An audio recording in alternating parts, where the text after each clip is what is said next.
Damai sejahtera untuk kita semua. Perkenalkan, nama saya Giri Gabriel Panjaitan. Pada kesempatan kali ini saya akan menjelaskan perjalanan misi kepada penderita mental issue, ODGJ maupun homeless. Saya dari kelompok 1 Misiologi, 2 STT HKBP Pematang Siantar. Kita harus mengetahui bahwa salah satu tugas gereja sebagai orang percaya adalah melakukan pekerjaan misi.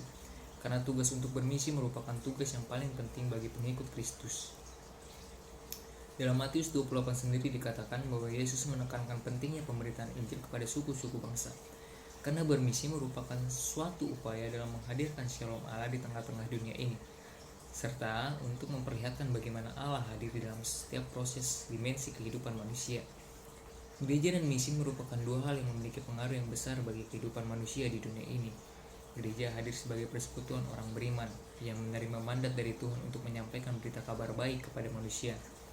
Hal ini didasarkan pada perkataan Tuhan Yesus sendiri, yaitu sama seperti Bapa mengutus aku, demikian juga aku mengutus kamu. Terdapat dalam Yohanes 20 ayat 21. Bagi Yesus misi seperti harus dijalankan dengan sempurna. Karena melalui misi yang sempurna, misi yang akan menjangkau keselamatan untuk kehidupan manusia. Jadi pekerjaan misi bukan hanya sekedar tambahan terhadap doktrin sebuah gereja, melainkan juga merupakan dasar panggilan gereja itu sendiri di tengah-tengah dunia untuk menyatakan kemuliaan dan anugerah Allah melalui kedua hal tersebut. Sehingga bisa dikatakan bahwa gereja Kristus adalah gereja yang misioner. Namun pada pelaksanaannya yang nyata, misi ternyata belum merangkul dan menjamah semua kalangan. Hal ini terkhusus pada penderita gangguan kejiwaan, mental issue yang mengidap penderitaan ODGJ dan homeless. Dari berbagai hasil penelitian studi dapat dikatakan bahwa gangguan mental merupakan sebuah kumpulan dari keadaan-keadaan yang tidak normal dalam kehidupan manusia, baik yang berhubungan dengan fisik maupun dengan mental. Ketidaknormalan tersebut tidak disebabkan oleh sakit atau rusaknya bagian-bagian anggota badan saja, meskipun para penderita kadang-kadang gejalanya terlihat pada fisik mereka. Orang yang kesehatan mentalnya terganggu biasanya akan mengalami gangguan suasana hati, melemahnya kemampuan berpikir, serta sulit untuk mengendalikan emosi, yang pada akhirnya hal ini bisa mengarah kepada perilaku yang buruk. Oleh karena banyaknya tuntutan dalam kehidupan yang selaras juga dengan tekanan, tidaklah heran seseorang akan mudah merasa tertekan dan akhirnya stres. Ini yang mengakibatkan kesehatan mental setiap orang akan terganggu. Kondisi kesehatan mental yang terganggu tersebut jika berlangsung dalam waktu yang sifatnya terus-menerus dan signifikan, akan sangat memungkinkan mengubah sebuah karakter seseorang secara perlahan, semakin menjadi negatif dan akhirnya semakin memperparah kondisi orang tersebut. Penyakit mental ini dapat melahirkan masalah-masalah dalam kehidupan sehari-hari, tidak hanya dapat merusak interaksi atau hubungan dengan orang lain saja, melainkan kepada bagaimana dia berproses dalam kehidupannya. ODGJ, orang dalam gangguan jiwa, adalah mereka orang-orang yang mulanya mengalami sebuah depresi atau kecemasan yang bersifat berlebihan. Kemudian mereka mengalami gangguan jiwa oleh karena tingkat stres yang mereka alami sangat tinggi. Hal ini bisa disebabkan oleh banyaknya tuntutan hidup, sehingga membuat seseorang akan berpikir secara berlebihan dalam proses kehidupan yang mereka jalani. Gangguan jiwa ini juga memiliki banyak jenis ataupun tipe berdasarkan penyebabnya ataupun faktor yang mengakibatkan hal tersebut dapat terjadi. Secara sederhana, orang-orang yang mengalami gangguan jiwa atau mental ini adalah merupakan orang-orang yang tidak dapat beradaptasi dalam 4 bilik proses kehidupan. Pengertian dari gangguan jiwa sendiri adalah sebuah kondisi di mana psikologi dari individu sedang mengalami penurunan seturut dengan menurunnya fungsi tubuh, oleh karena merasa tertekan atau kendala kondisi yang tidak nyaman, dan juga penurunan fungsi peranan bagi individu tersebut di dalam masyarakat.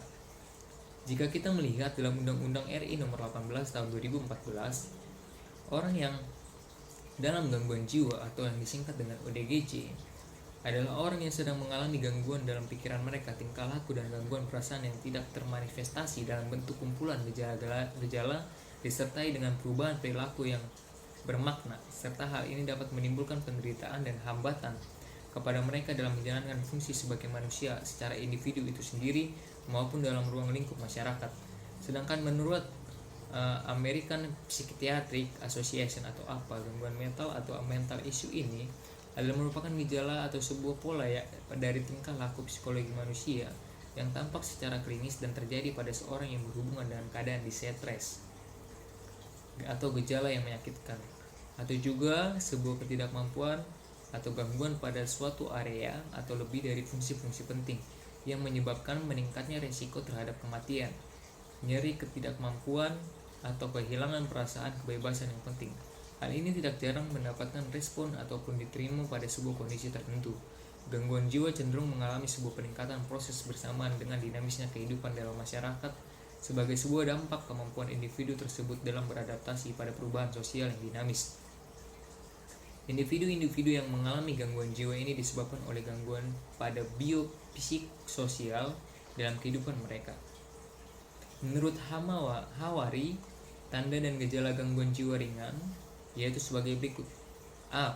Perasaan khawatir, firasat buruk, takut akan pikirannya sendiri dan mudah tersinggung. B. Merasa tegang, tidak tenang, gelisah, mudah terkejut, takut sendirian, atau takut pada keramaian dan banyak orang. C. Gangguan pola tidur, mimpi-mimpi yang menegangkan. D. Gangguan konsentrasi dan daya ingat.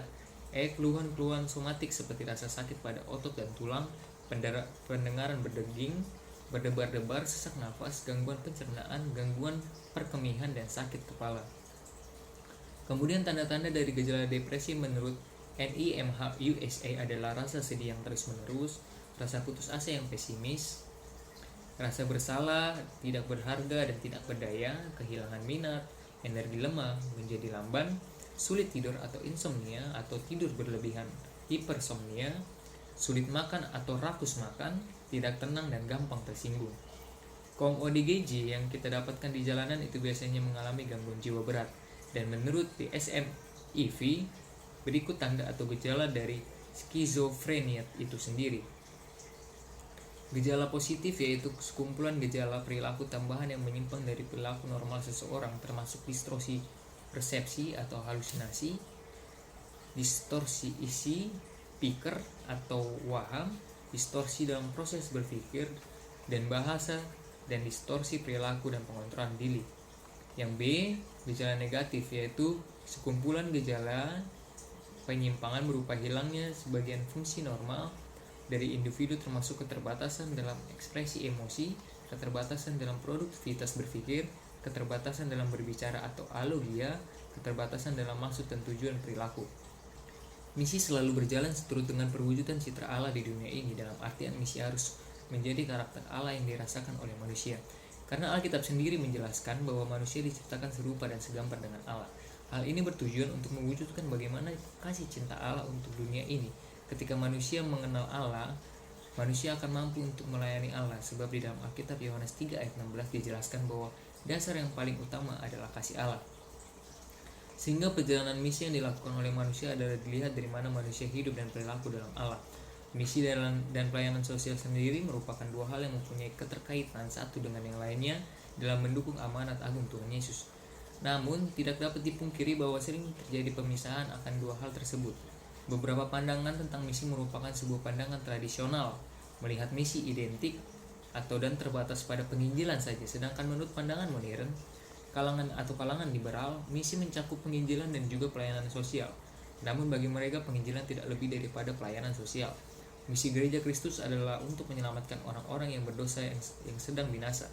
Demi kasih Allah kepada manusia dan untuk memenangkan mereka, Kristus melalui pengaruh kasih itu, kebenaran untuk saat ini harus dibawa ke sudut-sudut gelap bumi, dan pekerjaan ini dapat dimulai di ruang lingkup yang sederhana. Gangguan kejiwaan adalah sebuah bentuk manifestasi sebuah bentuk penyimpangan perilaku yang diakibatkan oleh adanya distorsi emosi, sehingga ditemukanlah sesuatu yang tidak wajar seseorang dalam bertingkah laku. Gangguan jiwa juga bisa dikatakan sebagai sebuah masalah dalam kesehatan yang harus diberi perhatian lebih, karena pada dasarnya penderita gangguan jiwa tidak bisa menilai sesuatu perilaku mana yang baik dan mana yang buruk. Manusia sendiri merupakan makhluk sosial. Manusia membutuhkan satu dengan yang lainnya untuk memenuhi kebutuhannya. Dan dari hal tersebut seseorang akan membangun hubungan yang intim dengan kerabat maupun sesamanya. Ikatan ini yang menjadi sangat penting dalam perkembangan mental seseorang. Pada zaman Yesus terdahulu, gangguan mental yang dialami oleh seseorang dikaitkan dengan kerasukan roh jahat, sehingga pada saat itu orang-orang yang mengalami gangguan kejiwaan dikatakan disebabkan oleh pengaruh roh jahat. Untuk hal ini Yesus menggunakan berbagai macam cara untuk menyembuhkan orang-orang tersebut. Sebagai contoh peristiwa ini kita bisa lihat dalam kitab Injil, di mana ketika Yesus mengusir roh jahat dari tubuh seorang di daerah Gerasa. Yesus menggunakan cara dengan melakukan dialog dengan orang yang dirasuki roh jahat tersebut. Yesus perlu kita ingat adalah semua yang dilakukan oleh Yesus termasuk hal ini adalah berlandaskan dengan belas kasihan. Karena Yesus mengasihi orang yang kerasukan tersebut sehingga dia mau menyembuhkannya. Segala perbuatan yang dilakukan oleh Yesus terdapat sebuah mukjizat. Namun sebelum itu terjadi sudah ada rasa belas kasihan yang mendahulunya. Gereja adalah sebuah objek dalam misi, karena pada dasarnya gereja dan perjalanan misi adalah satu. ODGJ memiliki sebutan sebagai kaum yang lemah dan memiliki status yang selalu diasingkan. Oleh karena itu, permulaan yang dapat dilakukan oleh gereja adalah harus memiliki kesadaran terhadap kaum ODGJ tersebut. Gereja harus melihat bahwa ODGJ adalah kaum dari hasil kreasi Allah sendiri. Dan ketika gereja sebagai alat Allah melihat sebuah realita tidak sesuai dengan ekspektasi, maka itulah yang menjadi perjalanan misi. Apa yang dilakukan gereja tidaklah hanya kepada kaum-kaum miskin dan tertindas saja. Gereja juga harus membuka diri kepada kaum yang lemah. Oleh karena itu, ODGJ harus juga menjadi kaum yang ditargetkan oleh misi. Gereja harus bisa menyatakan damai dan kasih Allah kepada kaum ODGJ dengan cara memberikan pelayanan pastoral atau bimbingan dan juga membuka ruang atau fasilitas kepada kaum ODGJ. Gereja merupakan tempat berkumpulnya orang-orang percaya. Setiap mereka mempunyai aneka macam dan keberagaman, termasuk di dalamnya anggota jemaat yang menjadi difabel atau ODGJ. Inilah yang menjadikan gereja harus memiliki kesiapan melayani bagi setiap jemaatnya. Tugas gereja tidak hanya sebatas pelayanan firman Tuhan saja, melainkan gereja harus memiliki kemampuan untuk menjangkau setiap jemaatnya, termasuk jemaat yang ODGJ. Kita harus menyadari bahwa orang-orang yang mengalami mental issue harus juga mendapatkan pemberitaan kabar baik, karena mereka juga sama seperti jemaat normal pada umumnya mempunyai hak di dalam kerajaan surga. Oleh karena itu, gereja diharuskan mampu untuk melayani mereka dan melayani mental issue agar kehadiran Shalom Allah terasa sehingga kepada setiap orang yang memiliki kekurangan. Hubungan antara gembala dan domba dijelaskan dalam Mazmur 23. Dalam Mazmur 23, Tuhan adalah gembala, jadi gembala berarti gembala. Gembala merawat dan melihat bahwa domba-dombanya tidak akan rugi apa-apa sehingga kebutuhan yang sebenarnya terpenuhi. Namun dalam tugas konseling, pendeta sebagai konselor membantu konseli untuk belajar mengendalikan keinginan, pengendalian diri, dan kesabaran. Gembala sebagai gembala tidak bisa lepas dari tanggung jawab sebagai gembala sebagaimana Tuhan Yesus Kristus menunjukkan arti gembala yang sebenarnya. Ini adalah tanggung jawab pendeta para pengikut kebaktian spiritual, ketenangan, ketentraman, hati dan pikiran. Dan para pendeta tidak dapat mendegradasikan tanggung jawab itu kepada psikiater. Dalam hal ini, konseling pastoral oleh pendeta dibatasi pada orang-orang yang mengaku Kristen sehingga konseling bersifat injili. Konseling adalah penebusan dan konselor mengondisikan pengobatannya berdasarkan apa yang Tuhan lakukan untuk orang yang berdosa. Konseling harus mengikuti perintah Tuhan dalam penebusan, yaitu anugerah iman dan pengudusan. Ya, apa yang dilakukan Paulus adalah apa yang seharusnya dilakukan oleh konselor. Allah memberikan perintah untuk memberitakan kabar baik hingga ke ujung dunia kepada setiap orang tanpa terkecuali, sehingga gereja harus mencari serta menemukan cara-cara agar pemberitaan kabar baik tersebut dapat tersampaikan kepada setiap orang. Untuk hal ini, gereja harus mempunyai akses untuk dapat mencapai kaum ini dengan maksud untuk merealisasikan pelayanan sehingga mereka juga dapat memahami firman Allah dan juga dapat merasakan dalam peribadahan.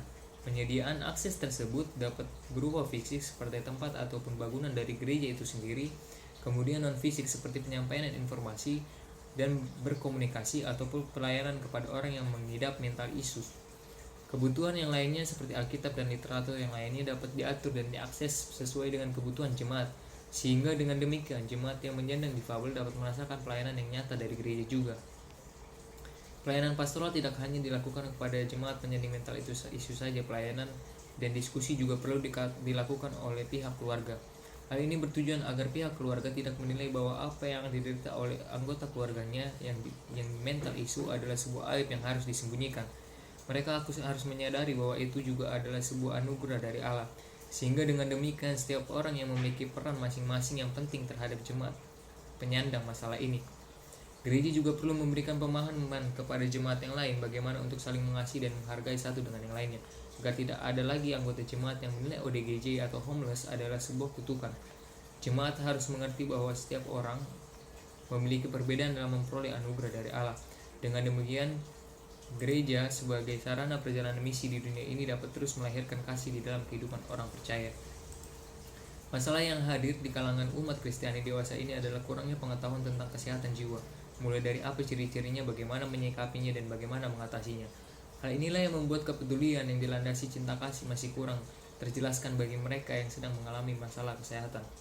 Orang Kristen kurang peka dan tidak memiliki inisiatif untuk melihat hal ini. Bukan hanya soal menerapkan kasih sayang pada sesama, apalagi bagi saudara-saudara yang memiliki gangguan kesehatan jiwa sendiri. Mereka lebih memilih untuk diam, bahkan tidak mau melakukan hal satu sama yang lain. Sulit bagi kita sebagai orang biasa untuk mengetahui bagaimana kondisi mental dan keadaan orang lain. Tulisan dalam Alkitab berbicara tentang banyak masalah baik yang berasal dari sikap dan perilaku berdosa. Namun penyakit mental tidak dapat ditunjukkan secara alkitabiah bahwa penyakit itu ada penyakit fisik yang disebabkan oleh penyakit psikotik yang merupakan akibat langsung dari kesulitan psikologis mental. Orang dengan masalah pribadi bersifat autogenik dan masalahnya ada di dalam diri mereka sendiri. Dasar dari sifat manusia yang jatuh jauh dari Tuhan, manusia secara alami akan mencoba berbagai upaya penghindaran dalam menghadapi dosa dan mengasalah hidupnya.